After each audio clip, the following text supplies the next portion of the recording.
साथियों, बहुत सारे शहरों में, बहुत सारे देशों में कभी बिजनेसमैन, कभी एंटरप्रेन्योर्स, कभी ड्रीमर्स, प्रोफेशनल्स, इन लोगों के साथ मुझे प्रोग्राम करने का मौका मिलता है। एक मेरा वीआईपी नाम का प्रोग्राम होता है जिसमें लोग 2 दिन तक मेरे साथ रहते हैं।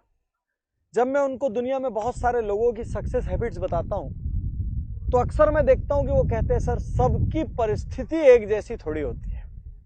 आज यहां मैं इस बहते हुए पानी के सामने से बैठा हूं तो मुझे बारिश का एक उदाहरण ध्यान में आता है। साथियों, बारिश होती है तो कभी वो पूछती है कि मैं कहां गिरूं। वो तो बस आकाश से हो जाती है।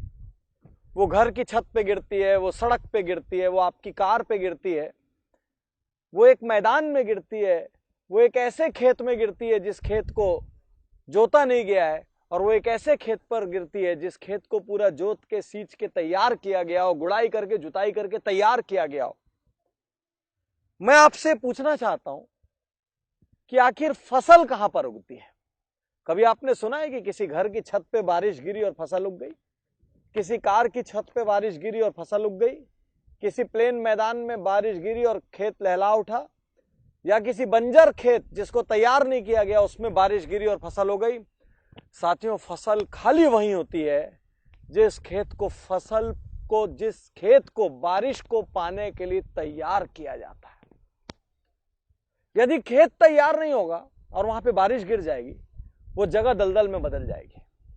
तो याद रखिए, फसल सिर्फ वहां उगती है जिस खेत की जुताई की गई हो, गुड़ाई की गई हो, जिस खेत में बीज डाले गए हो, तब जाके वो खेत फसल को उगाने के योग्य बनता है।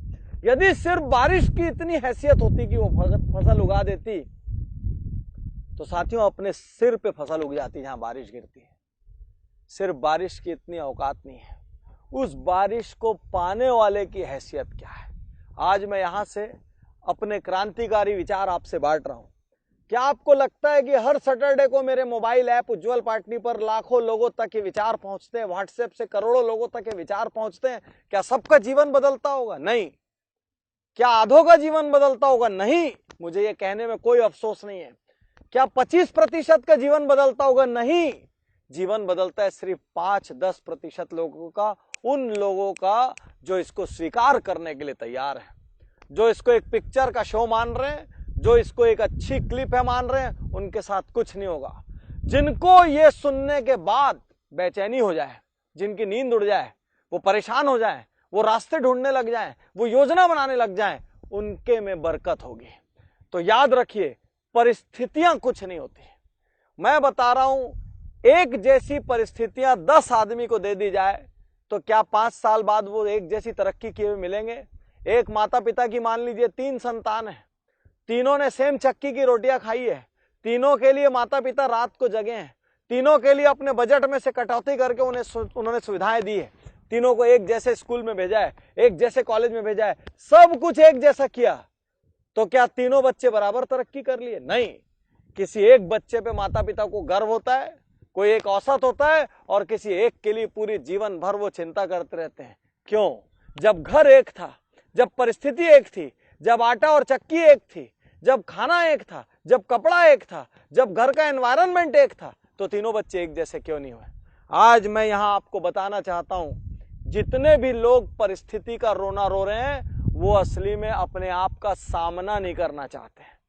वो खुद को फेस नहीं करना चाहते कि मेरे में निर्णय क्षमता की कमी है, मेरे में डेयरिंग की कमी है, मेरे में गट्स की कमी है, मेरे में विजन की कमी है, मेरे में लक्ष्य की कमी है, मेरे को इनको सुधारना चाहिए, मेरे को बेहतर होना चाहिए। वो सिर्फ बच के निकलने की एक गली देख रहे हैं जिसको मैं पलायन कहता हूं।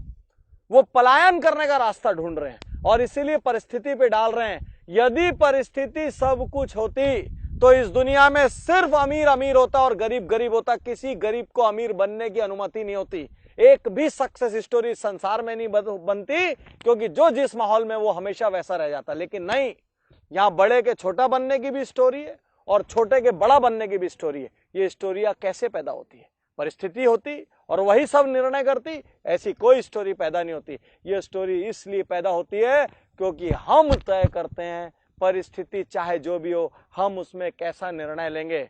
4 लोगों को ताश की पत्तियां बंटती है, एक साथ वो ताश खेलते हैं, वो ये नहीं चुन सकते कि कौन सी पत्ती उनके पास आएगी, लेकिन वो ये चुन सकते हैं कि जो पत्ती मेरे पास आएगी उससे मैं बेस्ट खेल कैसे खेल सकता हूं। मैं आज आपको यहां कहना चाहता हूं, यदि जीवन में बड़ा बनना है, यदि कोई भी सपना है, चाहे सामाजिक सपना हो, आर्थिक सपना हो, पारिवारिक सपना हो, राजनीतिक सपना हो, कोई भी सपना हो, सबसे पहली चीज जिसको डाइवर्स देना होगा वो है परिस्थितियों का रोना रोने की आदत।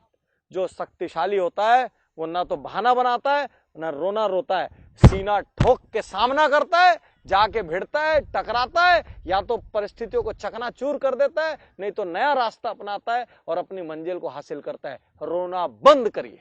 रोने वाले आदमी का कोई साथ नहीं देता और परिस्थितियां कभी भी आपको अनुकूल नहीं मिलेगी। अनुकूल परिस्थितियों की कल्पना total wastage of time and energy है।